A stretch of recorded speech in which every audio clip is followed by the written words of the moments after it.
남아메리카 북부에 위치한 베네수엘라에서 규모 7.5에 이르는 강진이 잇따라 발생하고 있습니다. 곳곳에서 크고 작은 건물들이 무너졌는데 사상자 수가 집계되기 시작하면서 10만 명 넘는 대규모 인명피해까지 우려되고 있습니다. 국제부 연결해 알아보겠습니다. 이승훈 기자. 네, 이승훈입니다. 네, 규모 7.5면 엄청난 규모의 강력한 지진인데요. 먼저 발생 상황부터 정리해 주시죠. 네, 미국 지질조사국과 현지 보도를 종합해보면 지진이 일어난 시간은 베네수엘라 현지 시각으로 24일 오후 6시 무렵입니다. 현지 시각으로 어제는 베네수엘라의 공휴일이었고요. 그래서 그 시간에는 휴일을 정리하면서 집이나 건물 등에 머물고 있는 사람들이 많았습니다. 규모 7이 넘는 강력한 지진은 두 차례 잇따라 발생했습니다. 첫 강진은 규모 7.2로 수도 카라카스에서 서쪽으로 168km 떨어진 카리브해 연안 모론 지역 서쪽에서 발생했습니다. 40여 초 뒤 이번에는 모론 남서쪽으로 16km 떨어진 곳에서 더욱 강력한 지진이 발생했는데요. 이번에는 규모 7.5의 강진이었습니다. 이어 여진이 20여 차례 이어졌습니다. 정부는 곧바로 임시 비상사태를 선포했고 국제사회는 도움을 요청했습니다. 또 이번 강진의 여파로 한때 근처 여러 나라에는 쓰나미 경보가 발령되기도 했습니다. 네, 이렇게 강진이 연쇄적으로 강타하면서 건물들이 많이 무너졌을 것 같은데요. 어떻습니까? 네, 시간이 지날수록 위신을 통해서 들어오는 현지 화면은요 매우 참혹합니다.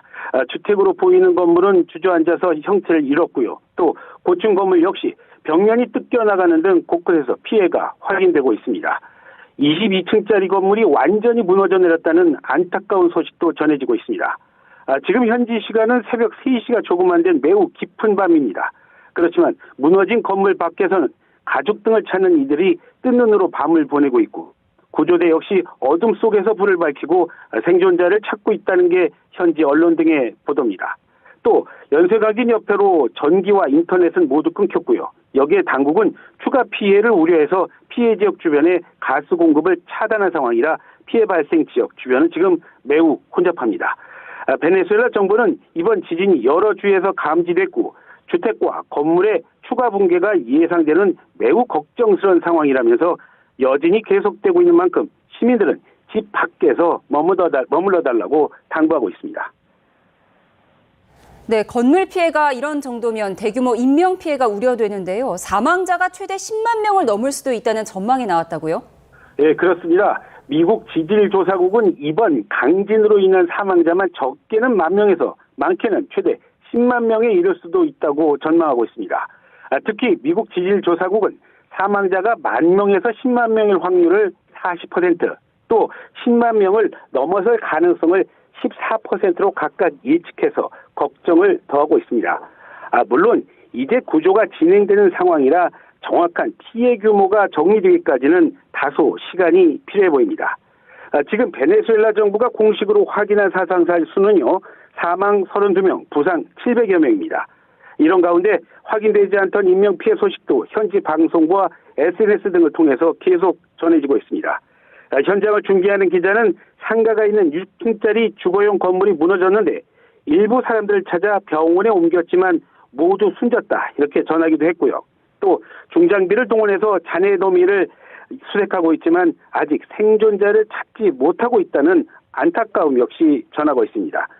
이에 따라서 본격적인 구조 작업이 진행되면 확인되는 인명피해 규모는 더욱 늘어날 걸로 보입니다. 베네수엘라는 남아메리카 대륙에 있는 나라지만 카리브판과 남미판이 만나는 곳에 위치해 있어서 비교적 지진이 잦은 나라입니다.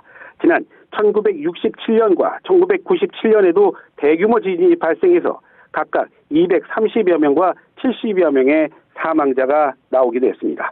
지금까지 국제부에서 YTN 이승훈입니다. 네, 바로 옆 일본에서도 오늘 아침에 베네수엘라 못지않은 규모 7.2의 지진이 발생했습니다. 신칸센 운행이 한때 중단되기도 했지만 큰 피해는 없었습니다. 도쿄 연결해서 자세히 알아보겠습니다. 이승배 특파원. 네, 도쿄입니다. 네, 일본도 꽤 큰 지진이 났는데 상황 어떻습니까?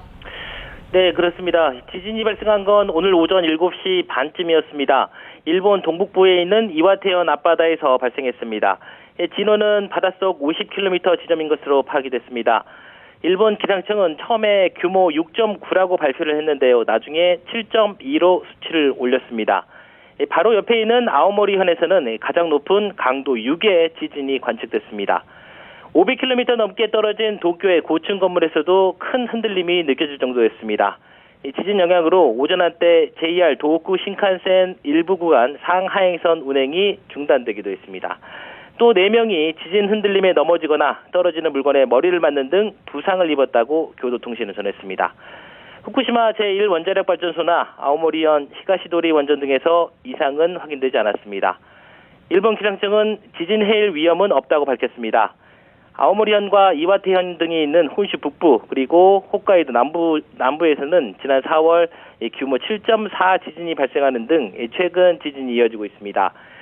일본 기상청은 이번 지진이 일어난 지역 근처에서 향후 일주일 사이 비슷한 규모나 아니면 더욱 강한 흔들림을 동반한 후속 지진이 발생할 가능성이 있다고 밝혔습니다.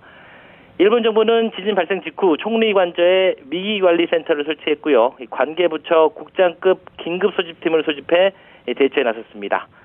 지금까지 도쿄에서 YTN 이승배입니다.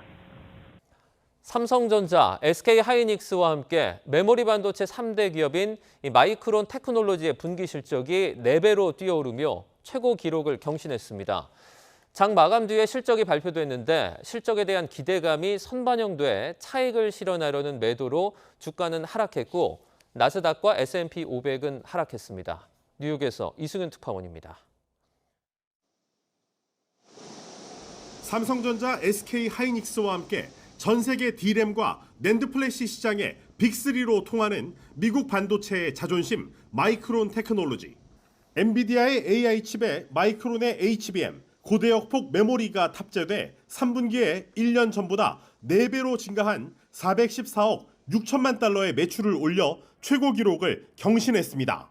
주당 순이익 EPS는 25.11달러로 1년 전보다 무려 1215% 증가하며 매출과 EPS 모두 전문가 예상치를 훌쩍 뛰어넘었습니다. 이로써 마이크론은 6분기 연속 세 자릿수 순이익 증가율을 기록했습니다. 4분기 EPS 전망은 31달러 안팎으로 1년 전보다 900% 이상 증가했고 매출 전망은 500억 달러로 342% 늘어났습니다. 시장은 초고속 메모리인 HBM의 수요가 높아 마이크론의 매출 성장세가 9월에서 11월까지 이어질 것으로 예상하고 있습니다. 마이크론의 올해 HBM 생산 능력은 이미 매진돼 주문이 연말까지 꽉 찼습니다. The gap that we are seeing between the demand that the customers are placing on us and our ability to supply, not just as Micron, but as an industry, that's the largest gap in the history of the industry. 하지만 실적 기대감이 선반영되면서 차익을 실현하려는 매도로 마이크론의 주가는 0.37% 하락했습니다. 또 대규모 AI 투자에 대한 월가의 회의론에 힘이 실리면서 나스닥과 S&P 500 지수도 하락했습니다. 다만 애플의 팀 쿡 최고 경영자가 메모리 칩 가격 상승이 제품 가격 인상으로 이어진다고 푸념할 정도로 메모리 공급 부족은 계속될 전망입니다. 글로벌 투자은행인 니덤은 강한 메모리 수요와 탄탄한 가격 환경으로 강세가 예상된다며 마이크론에 대한 매수 의견을 재확인하고 목표 주가를 500달러에서 1,550달러로 대폭 올렸습니다. 뉴욕에서 YTN 이승윤입니다.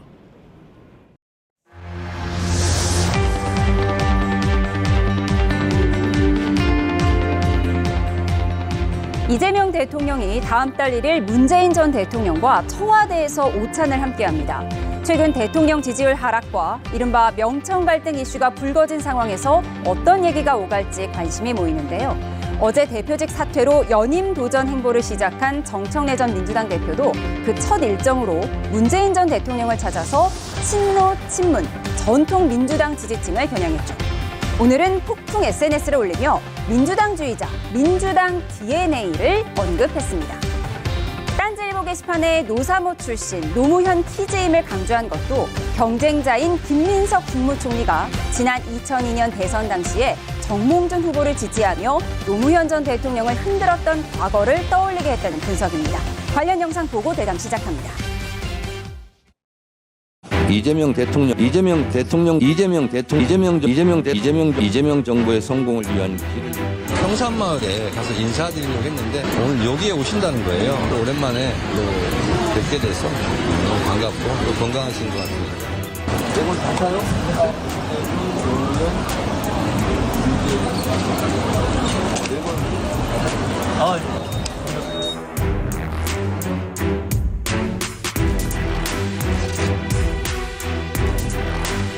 자연스럽게 떠오르는 게 또 김민석 총리이기도 하니까 그런 것들을 뭐 일타쌍피라고 하나요? 이 점은 전혀 무관하고 사전에 조율이 안 됐습니다. 정청래 대표가 정말 고약하게 지금 그 연임도전 한다고 비판을 받는 겁니다. 그냥 족보를 산 느낌.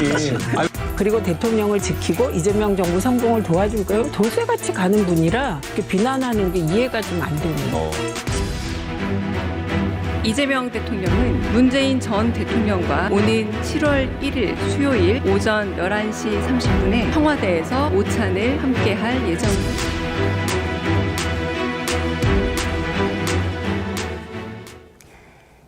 네, 오늘의 정치온 박상혁 민주당 의원, 유이동 국민의힘 의원 두 분과 함께합니다. 어서 오십시오.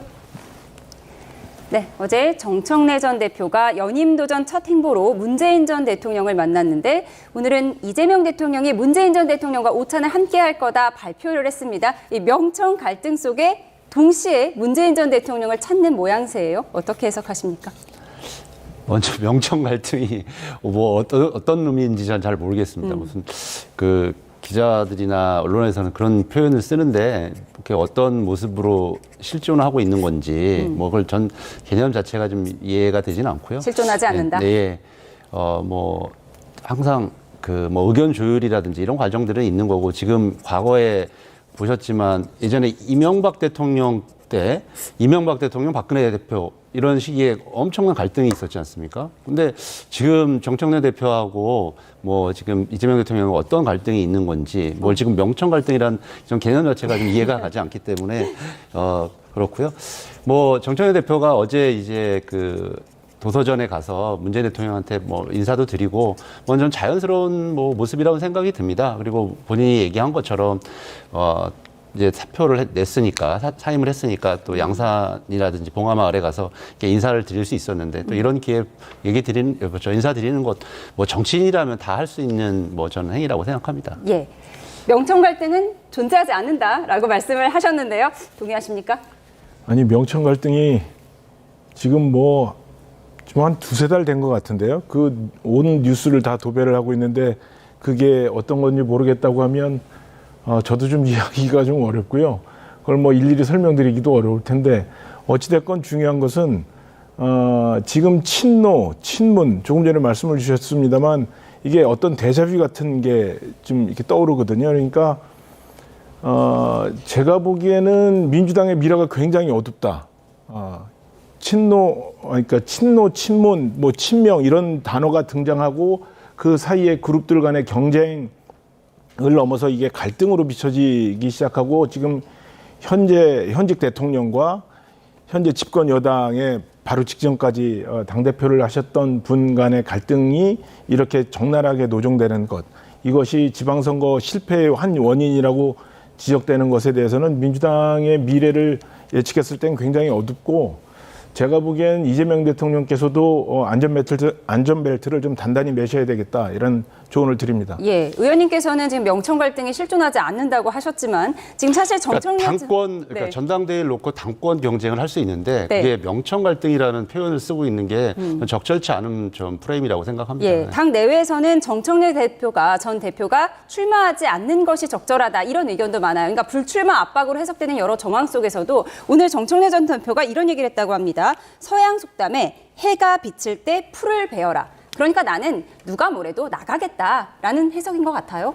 뭐 정청래 대표가 최종적으로 어떤 결정을 할지는 잘 모르겠습니다. 그분 판단이니까. 그런데 그 뭐 전당대회가 예정되어 있고 거기에 어떤 정치인들이 결정을 하는 것 자체가 뭐 저는 뭐 이상하지 않다고 생각을 하고 거기에 대해서 우리가 지금 지방선거 결과가 성공적이지 못하다라는데 대체적인 의견들 아닙니까? 그래서 그런 부분에 대한 비판이 있는 것도 사실이고 그래서 그건 저는 오로지 정청래 대표의 개인적인 판단으로 결정될 문제라고 생각합니다. 예, 불출마 압박 속에서도 나가겠다 이렇게 행보를 밝힌 정청래 전 대표. 지금 여론조사 결과가 옆으로 나가고 있습니다. 좀 읽어보도록 하겠습니다. 차기 민주당 당대표 선호도를 조사를 했는데요. 김민석 26.6, 정청래 23.6%로 오차범위 내에 있는데 이 오른쪽 민주당 지지층만 놓고 보면 김민석 총리가 43.6%를 기록해서 정청래 전 대표를 14.7%포인트 차로 앞서고 있습니다. 그러니까 이번에 1인 1표제 도입으로 정청래 전 대표가 유리할 것이다 이런 분석도 있었는데 지금 여론조사, 특히 민주당 지지층에서는 김민석 총리가 앞서고 있네요.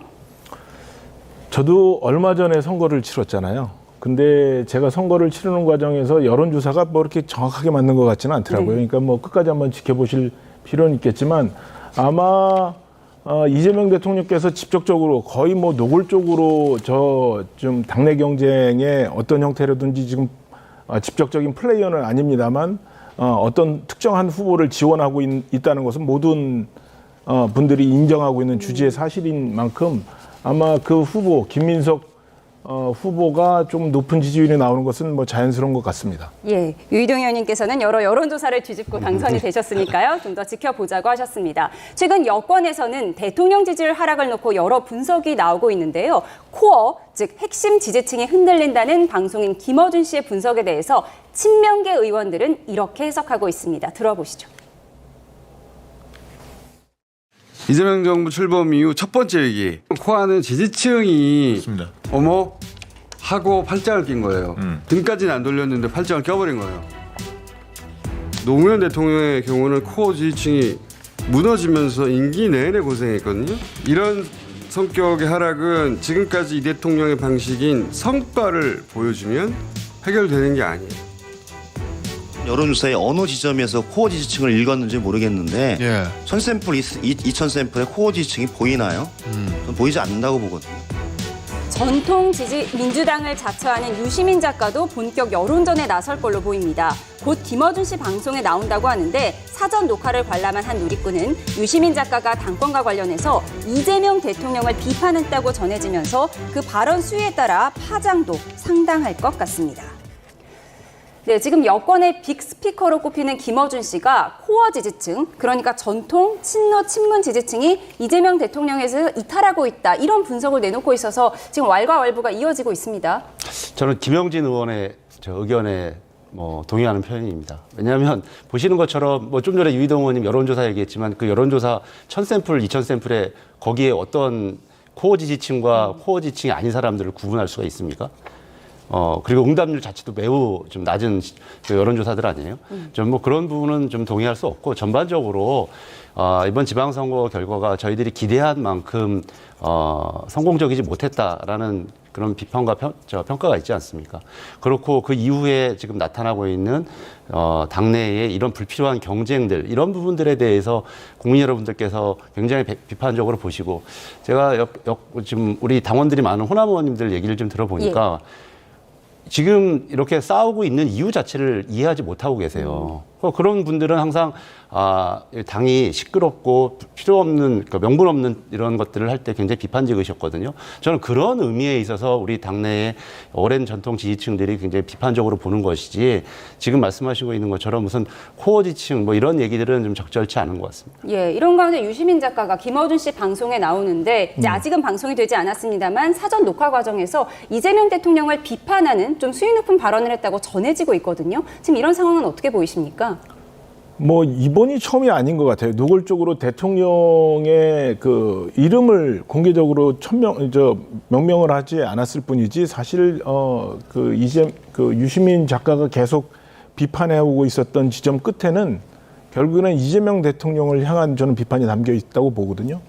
또 우리가 요즘에 그 신조어로 많이 쓰는 문조 털레유인가요? 그 표현 속에서 그 안에 그 그룹핑이 되어 있는 거잖아요. 근데 거기에 보면 한 팀으로 한 목소리로 움직이고 있다라는 것에 대한 의견이 반영이 됐을 텐데 지금 김어준 씨 같은 경우에는 지지율 하락하고 있는 국면을 저렇게 해석을 해야 자신의 영향력을 훨씬 더 극대화할 수 있으니까 아마 저런 표현을 하시는 것 같은데, 코어가 없다면 뭐 지금 민주당에는 객들만 남았다는 표현밖에 안 되니까 그거는 뭐 현실적으로 불가능할 테고, 분석하는 걸 보면 참 김어준스럽다라는 것을 다시 한번 느끼게 됩니다만, 하여튼간 뭐 유시민 작가, 김어준 그 진행자, 이분들이 앞으로 보여줄 행태가 민주당의 미래를 보여준다라고 저는 생각합니다. 예, 다음 주 이재명 민주당의 대통령과 미래는 저분들한테 있지는 않습니다. 그리고 뭐 아시는 것처럼 유시민 작가는 민주당 당원이 아니실 겁니다. 예. 그래서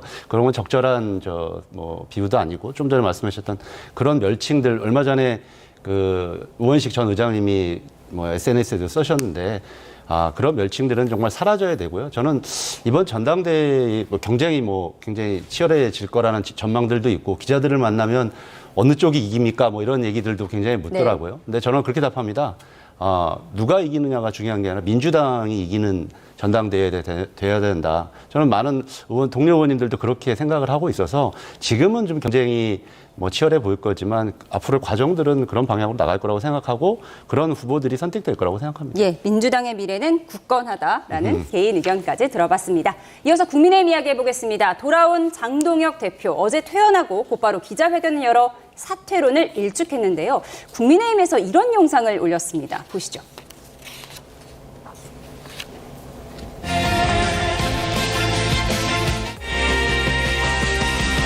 너와 나 다름없이 같은 꿈을 품고서 눈부신 태양을 향해 당당히 걸어가.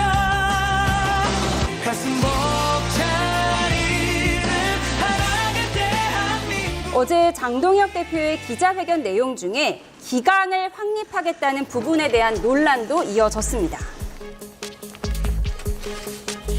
당을 쇄신하고 당의 기강을 확립하는 일이 더 이상 미룰 수 없는 과제가 됐습니다. 유체 이탈 화법도 아니고 남 얘기하듯이 하는 게 기강을 잡겠다고 얘기하는데, 저 같은 사람 제명하는 거 또 하겠다는 겁니까? 저는 우리 당을 바로 세우는 일이 보수 재건의 첫걸음이라고 믿습니다. 보수 재건의 첫걸음은 본인이 사퇴부터 시작하는 편인데, 이미 리더십이 붕괴됐는데. 병원에 가서 병을 고치고 온 게 아니라 병이 더 깊어져서 온 것이 아닌가, 좀 그런 생각이 들어요. 망상의 병. 네, 최근 여론조사에서는 국민의힘 지도부 교체가 필요하다는 응답이 현 지도부 중심의 재정비가 필요하다는 응답의 2배 가까이 됐고요. 국민의힘 지지층과 보수층을 봐도 교체해야 한다는 의견이 앞서는 걸로 나타났습니다. 네, 장동혁 대표가 돌아오자마자 나는 사퇴 안 한다, 사퇴 요구를 일축했는데요. 이 장동혁 대표 거취를 묻는 그런 여론조사를 보니까 지도부 교체해야 한다는 응답이 더 많더라고요. 예. 장동혁 대표는 이 여론조사는 좀 인정하지 않을 것 같긴 해요. 현재 장동혁 대표께서 보여주는 모습을 보면 그렇지 않는가 싶습니다. 좀 안타깝긴 한데요. 어찌됐건 지금 장동혁 대표의 리더십 관련해서 지금 정점식 원내대표가 선수별 모임을 가지면서 두루 의원들의 의견을 묻고 있고요. 저도 오늘 정점식 원내대표하고 점심을 같이 했었는데요. 예, 어떤 얘기 나왔습니까? 일반적으로 지금 당에 대한 우려, 리더십에 대한 문제, 또 이 문제를 어떻게 극복해 나갈 것인가에 대한 그 이야기를 나눴는데, 전반적으로 110명의 의원들 중에 아주 많은 숫자가, 거의 절대 다수가 지금 리더십의 문제는 본질적으로 해결해야 된다는 데는 의견을 같이 하고 있고, 그 문제를 해결하는 방식이나 시기에 대한 좀 이견이 있어서 그런 조율하는 정도의 상황이기 때문에 저는 저 문제가 그리 오래 가지 않을 거라고 저는 생각하고 있습니다. 예, 그러니까 정점식 원내대표도 장동혁 대표는 물러나야 한다는데 의견을 같이 하고 계신 건 맞습니까? 직접적인 표현으로 물러나야 된다는 말씀은 하지 않으셨지만, 그 의원들로부터 받는 의견의 상당수가, 거의 절대 다수가 그런 의견이라는 그 뉘앙스는 행간해서 읽을 수 있었습니다. 예, 조금 전에 국민의힘에서 올린 영상을 보여드렸는데 부정선거라는 말, 또 윤어겐이라는 말이 그대로 노출이 됐습니다. 이런 부분은 어떻게 보십니까? 퇴원하자마자 올린 영상이에요. 그러니까 먼저 국민의힘한테 먼저 묻겠는데 그 재선거를 하자는 겁니까 안 하자는 겁니까? 당론은 안 하자는 거 아닙니까? 그래서 혹시 이제 유동 의원님도 방금 보궐선거로 들어오셨는데 전국적 재선거를 다시 하자는 건지 안 하자는 건지 그런 통일된 의견이 먼저 필요해 보이고요. 그다음에 좀 전에 얘기한 것처럼 윤호개인이나 부정선거 얘기 이거는 뭐 본인들 말로는 넘어섰다고 했는데 뭐 시종일관 그 부분을 넘어섰다라고 하는 저는 결과를 본 적이 없고 또 마찬가지로 지금 영상 속에서도 또 그런 부분이 계속 노출되는 것은 끝까지 윤석열 대통령과 함께 가겠다라는 저 취지로 생각되어지고요. 근데 장동혁 대표 입장을 잠깐 생각을 해봤어요. 본인은 아마 어렵다고 생각한 선거에서 나름의 선방을 했다라고 하는 입장 그리고 전당대회를 통해서 정상적으로 선출된 당대표를 정상적이지 않은 방법으로 자기를 쫓아내려고 한다라 의원들이 그런다고 해서 사실은 당원들이 뽑은 당대표가 교체되는 것은 아니거든요. 당원 당규상. 그런 부분에 대해서 본인도 굉장히 억울할 거다 이런 생각은 좀 드네요. 예, 어제 기자회견을 보면 당 기강을 확립해야 한다라고 했거든요. 이 부분을 놓고 지금 친한계 쪽에서는 우리 또 징계하려고 하느냐. 왜냐하면 무소속 한동훈 의원과 치킨 회동하러 배현진, 박정훈 의원 등이 부산으로 갔었잖아요. 네. 이걸 두고 또 징계하려는 것 아니냐 이런 얘기도 있어요. 그런데 오늘 어느 언론 인터뷰에 정점식 원내대표께서 하신 내용을 보니까 그럴 의도는 없으신 것 같고요. 다만 이제 기강이라는 것이 저런 제도를 통해서 세워지는 것만은 아니라고 생각합니다. 지도부의 당이 갖고 있는 권위라든지 절차적 정당성이라든지 이런 것들이 함께 준비가 되어 있을 때만이 저는 저 기강이라는 게 모름지기 세워질 수 있다라고 생각을 하고요. 그런 차원에서는 지금 우리 당의 리더십이 매우 취약한 상태고 그것이 갖고 있는 문제점들을 빠르게 치유하지 않으면 저희 당이 앞으로 나가는 데는 굉장히 많은 어려움이 있을 것이다라고 생각을 합니다. 예, 유희동 의원님께서 다른 방송에 나와서 한동훈, 오세훈, 이준석이 다 모여서 나중에 대선 경선을 치른다면 국민의힘은 어벤져스가 될 것이다 이런 얘기도 하셨어요. 네. 근데 오세훈 시장이 어제 한 강연에서 당대표 폐지론을 들고 나왔거든요. 네. 어떻게 해석하십니까? 지금 현재 뭐 저희 국민의힘도 마찬가지고 민주당도 마찬가지고 기본적으로 저희 대한민국 정치 시스템은 양당제의 기반 위에서 운영되고 있는데 양당이 이미 오래전부터 원내 중심 정당으로 이렇게 전환이 돼가고 있는 과정에 당대표라는 제도는 바뀌지 않고 있어서 당대표와 원내 간에 또 당대표와 청와대 간의 갈등 구조가 계속 생기고 있거든요. 그래서 실제로 당대표라 하면 뭐 다음번 전당대회를 도전하는 수준의 인물이 차지하고 있는 그런 자리 정도의 상징성 외에는 실질적인 역할이나 권한은 좀 이렇게 없어지는 것 아니냐 이런 판단을 하고 있거든요. 그런 차원에서 아마 또 다른 형태의 새로운 정당 구조에 대한 개념을 가지고 구상을 가지고 하신 말씀이 아닌가 싶습니다. 예. 근데 과거에는 뭐 저도 원내 중심 정당 얘기가 많이 나왔습니다. 아마 한 20년 전에. 근데 아시는 것처럼 당원 구조가 정당 구조가 바뀌었습니다. 민주당도 그렇고 국민의힘도. 왜냐하면 그래서 국민의힘도 아마 당원 투표 같은 게 거의 1인 1표 형식으로 바뀌었고 저희도 아예 당원 대의원제가 있긴 하지만 1인 1표로 바뀌지 않았습니까? 그리고 당원의 숫자가 이미 저희만 해도 수백만 명이 되었습니다. 국민의힘도 많이 늘었다고 생각합니다. 그래서 지금 오세훈 시장이 얘기한 거는 과거 20년 전에 본인의 뭐 약간 그런 구시대적인 생각이고 실제로 당원의 구조와 변화를 생각하면 좀 적절하지 않은 것 같습니다. 예, 이제는. 당대표가 밉더라도 당대표 폐지는 좀 현실적으로 불가능할 것이다 이런 의견 주셨습니다. 그런가 하면 오늘 국회에서는 한성수 국무총리 후보자 인사청문회가 진행되고 있습니다. 야당은 후보자가 다주택자였다는 점을 들어서 대통령이 다주택자를 마귀라고 하지 않았느냐 이 부분을 꼬집었는데요. 함께 보고 오시죠. 비록 대통령 기준으로 다주택 마귀에서 벗어나셨을는지는 몰라도 우리 국민들 기준으로 후보자는 권력이라는 자리에서 저는 도취해 있다고 봅니다. 이 부분에 대해서 좀 최소한의 양심마저 빼앗긴 그런 권력 마귀가 됐을 뿐이다. 처음에 내놓을 때는 7억 정도에 내놨습니다. 5억이면 사시겠다고 해서 제가 5억에 매매했습니다. 제가 국민의 눈높이에 맞지 않게 다주택 관련된 부분에서는 이런 걸 죄송스럽게 다 생각합니다. 국민께서 네, 다주택자를 이제야 해소했으니까 이제야 마귀에서 벗어나서 사람이 된 것 같다. 국민의힘에서는 총리 후보자를 이렇게 좀 비꼬더라고요. 네. 아니 이번 청문회를 보면서 다시 한번 느끼는 건데 지금 이재명 정부 들어서 두 번째 총리 후보자잖아요. 근데 첫 번째 김민석 총리 때도 증인도 없었고 어떤 자료도 하나도 내놓지 않았었고 그리고 그때 김민석 그 당시 후보자의 재산 형성 과정이나 이런 것들에 대해서 뭐 배출을 통해서 재테크를 하고 뭐 이런 거였잖아요.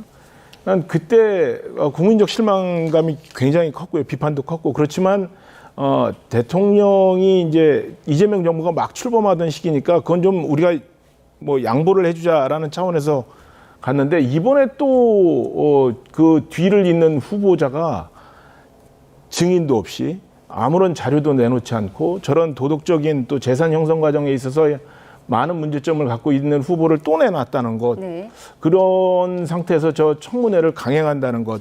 저는 좀 이해하기 어렵고 이재명 정부가 툭하면 하는 이야기가 일 잘하는 정부라고 하는데 저분이 중소기업 벤처부의 장관을 하시면서 했었던 그 사업들도 마찬가지고 어느 부분에서 일을 잘하는지도 모르겠고 과연 일 잘하는 이재명 정부를 이끌 수 있을지에 대한 저는 본질적인 의문을 갖고 있습니다. 예, 총리 후보자 청문회 지금도 진행되고 있으니까요. 관련 속보가 들어오면 전해드리도록 하겠습니다. 그런가 하면 이재명 대통령이 지난주 최태원 SK그룹 회장을 만난 데 이어서 오늘은 이재용 삼성전자 회장과도 회동할 예정인데요. 호남권에 반도체 공장을 추가로 짓는 방안이 급물살을 타는 가운데 오늘 회동에선 과연 어떤 대화가 오갈지 관심입니다. 우선 야당 반응부터 들어보시죠. 대통령이 직접 네가 가라 호남을 압박하고 있습니다. 이재용 삼성그룹 회장 그리고 최태원 회장에게도 말씀을 드립니다. 아무리 권력이 무서워도 권력보다 더 중요한 것은 기업이고 국가의 미래고. 한동훈 무소속 의원은 진짜 균형 발전은 다른 지역의 1등 산업을 뜯어오는 것이 아니라며 반도체 공장 입지 결정을 민주당의 명청대전 총알로 쓰면 안 된다고 강조했습니다. 반도체 공장 입지가 이렇게 논란인 가운데 김문수 전 장관의 주식이 화제가 되고 있습니다. 지난 2007년 정부가 하이닉스 이천 공장 증설을 허용하지 않은 데 반발했던 당시 김문수 경기도지사가 일종의 항의성 의미로 사놓은 하이닉스 주식이 100배 이상 수익을 본 걸로 알려지는데 그 측근인 김재원 최고위원은 파는 방법을 몰라서 갖고 있었을 거라고 말했습니다. SK가 당시에는 최태원 회장님이 인수하기 전이시라서 어려울 때였는데 황당한 규제가 많았는데 이것을 저희들이 삭발을 하고 엄청나게 투쟁을 해서 다시 SK 이천 공장에 지금 새로운 신공장 도입을 할 수 있었습니다. 네, 지금 경기도 평택과 용인에 이미 반도체 공장을 짓고 있는 상황에서 호남권에 반도체 공장을 추가로 짓는 방안이 급물살을 타고 있는 겁니다. 야권에서는 왜 하필 호남이냐, 이거 명청 갈등 속에서 당권 경쟁의 총알로 사용하는 것 아니냐, 이런 의심의 눈초리를 보내고 있습니다. 어처구니 없는 비유고요. 뭐 아시는 것처럼 오늘 반도체법 시행령 뭐 관련돼서도 얘기가 좀 나왔습니다만 이게 그 반도체 공장을 짓기 위해서는 용수와 전력의 문제가 있습니다. 근데 아시는 것처럼 지금 용인은 계획대로 다 짓고 네. 또 여러 가지 새롭게 공장을 지을 때 용수와 전력을 하려면 특히 전력 같은 경우는 송전탑을 쫙 건설을 해야 되거든요. 그런 어려움들이 있기 때문에 용수와 전력 문제에 있어서 가장 적합지인 뭐 호남이 이런 부분에 있어서 거론되고 기업에서 자신들이 이익이 침해되는데 거기다 짓겠습니까? 저는 뭐 그런 부분에 있어서 좀 전략적 선택이다 이런 생각이 듭니다. 네, 지금 유희동 의원님 지역구인 평택에 반도체 공장 짓고 있는데 지금 호남에 또 짓겠다는 거예요. 이 부분이 논란이 되고 있는데 어떻게 보십니까?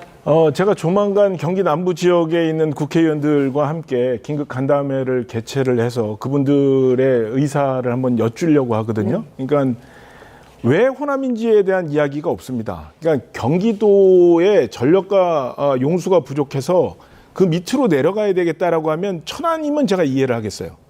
대전이면 이해를 하겠습니다. 그런데 대전도 천안도 훌쩍 뛰어넘어서 왜 호남, 전남, 광주까지 가야 되는지는 전 이해를 못 하겠습니다. 그리고 남쪽으로 내려가야 될 거면 전남, 광주에 간다면 뭐 영남 어디쯤에도 하나 갈 법하죠. 그런데 왜 두 회사가 동시에 광주 호남을 선택하느냐에 대한 거는 정부가 개입했기 때문에 지금 이런 일이 가능한 거지, 기업들이 지금 스스로 원해서 비슷한 시기에 비슷한 장소로 옮긴다는 것은 절대 일어날 수 없는 일입니다. 이것은 정부의 관여가 있었고, 이런 정치적인 선택, 표로 모든 것을 이해하려고 하는 지금 이재명 정부의 판단이 아니고선 있을 수 없는 일이라, 저는 한번 경기 지역에 있는, 경기 남부 지역에 있는 민주당 의원들께도 한번 여쭐 겁니다. 예. 그분들은 동의를 하시는지, 그분들이 생각하시기에 경기 남부 지역보다 호남, 광주가 훨씬 더 유리한 지역이라고 생각을 하시는지 한번 여쭤보고 싶습니다. 아시는 것처럼 용인에 공장을 옮기는 게 아니거든요. 용인은 다 짓습니다. 평택도 다 짓죠. 거기에 또 추가적으로 앞으로 그거는 현재의 반도체 수요에 맞는 거고, 장기적인 수요에 맞는 지역을 또 만들어내야 되지 않겠습니까? 그런데 아시는 것처럼 발전소라든지 용수 문제가 가장 적합지가 호남이고, 거기에 기업들이 투자하겠다는데 그게 왜 그게 문제가 되는지 이해할 수 없거든요. 예, 오늘 이재명 대통령과 이재용 회장이 어떤 얘기를 나눌지도 좀 관심이 될 것 같습니다. 네, 관련 속보가 들어오면 또한 전해드리도록 하겠습니다. 지금까지 박상영 민주당 의원, 유이동 국민의힘 의원과 함께했습니다. 고맙습니다. 대한민국을 위해 함께 피 흘린 유엔 참전국의 외교사절 여러분, 6.25 전쟁 제76주년을 맞아 국민을 대표하여 참전 유공자 여러분께 깊은 존경과 감사의 말씀을 전합니다. 아울러 오랜 세월 동안 짙은 그리움과 깊은 슬픔을 안고 살아오신 유가족 여러분께도 깊은 위로의 말씀을 전합니다. 오늘 우리는 대한민국 역사상 가장 처절한 비극이었던 6.25 전쟁에서 대한민국을 수호하고 대한 국민들을 지켜낸 영웅들을 기리기 위해 이 자리에 함께했습니다. 지금 우리가 누리는 평화와 번영은 결코 거저 얻어진 것이 아닙니다. 조국의 명운이 백척간두에 섰을 때 자신의 모든 것을 바쳐가며 전장을 누빈 영웅들의 고귀한 희생과 헌신으로 이루어진 것입니다. 76년 전 바로 오늘, 그날 시작된 참화로 인해 수많은 국민들은 사랑하는 가족을 잃었고 평생을 살아온 삶의 터전을 떠나야 했습니다. 평화로운 일상은 무참히 짓밟혔고 대한민국의 운명은 그야말로 풍전등화의 위기에 처했습니다. 그러나 우리에게는 조국을 지키겠다는 강인한 의지와 결의가 있었습니다. 정규군은 물론 학생들은 펜 대신 총을 든 학도병이 되었고, 총 한 번 쏴본 적 없는 평범한 이들도 이 나라와 내 가족을 지키겠다는 결연한 마음으로 빗발치는 총탄 속으로 뛰어들었습니다. 이 영웅들을 기억하고 기리는 것은 국가와 우리 공동체의 가장 중요한 책무이자 자유와 번영, 평화의 오늘을 누리고 살아가는 우리 후손들의 마땅한 도리라고 믿습니다. 국가를 위한 특별한 희생과 헌신에는 그에 상응한 특별한 보상과 마땅한 예우가 뒤따라야 한다는 것이 우리 국민주권 정부의 확고한 원칙입니다. 참전용사 여러분의 희생이 개인의 자부심에 그치지 않고 더욱 명예롭고 안정된 삶으로 이어질 수 있도록 최선을 다하겠다는 약속을 드립니다. 정부는 오늘 6.25 전쟁 당시 탁월한 전과를 올렸으나 오랜 세월 그 공을 미처 인정받지 못했던 비정규군 공로자 3분을 새로이 포상했습니다.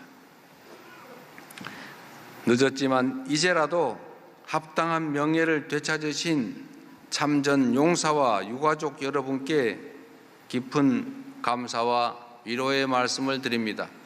함께 박수 한번 드리겠습니다.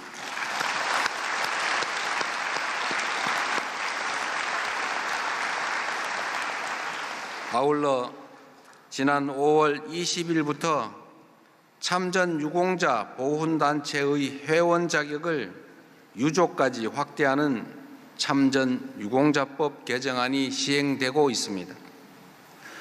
국가를 위한 헌신이 당대에 그치는 것이 아니라 대를 이어 자랑스럽게 계승될 수 있도록 제도적 지원을 더욱 견고하게 만들어 가겠습니다.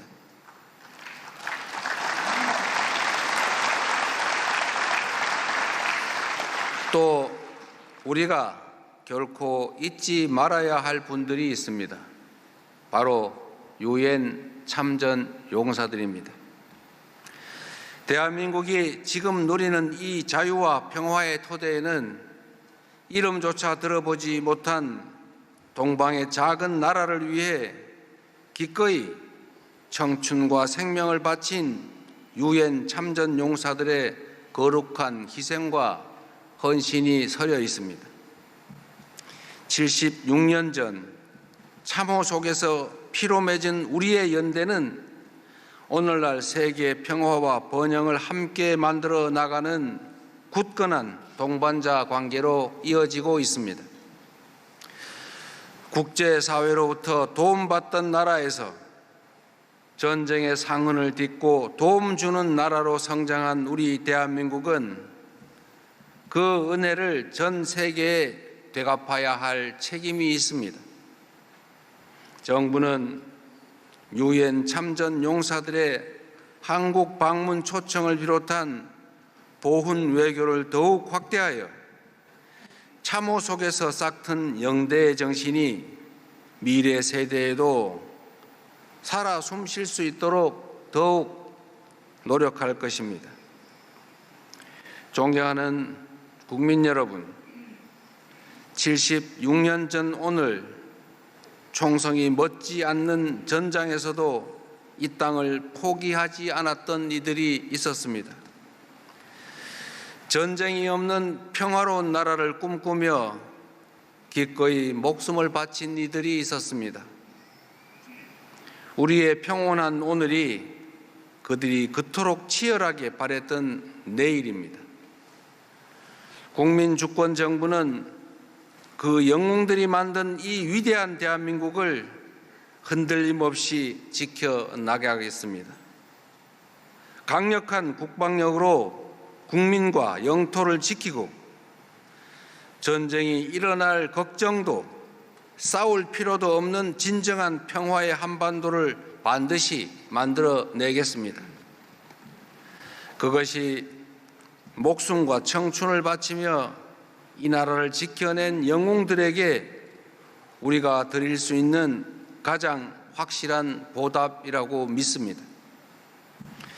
6.25 전쟁 제76주년을 맞이하여 다시 한번 참전 유공자들과 호국 영령께 깊은 존경과 감사의 인사를 드립니다.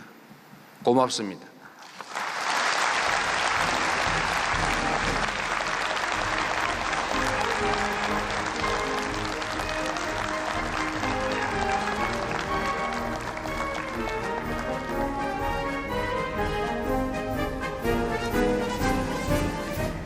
네, 이재명 대통령의 기념사 듣고 오셨습니다.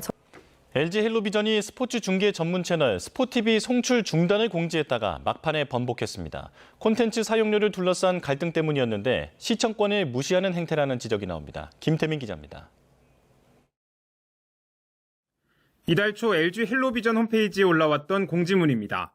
7월부터 국내외 스포츠 경기를 생중계하는 스포티비 등 연관 채널 4개의 송출을 중단한다는 내용입니다.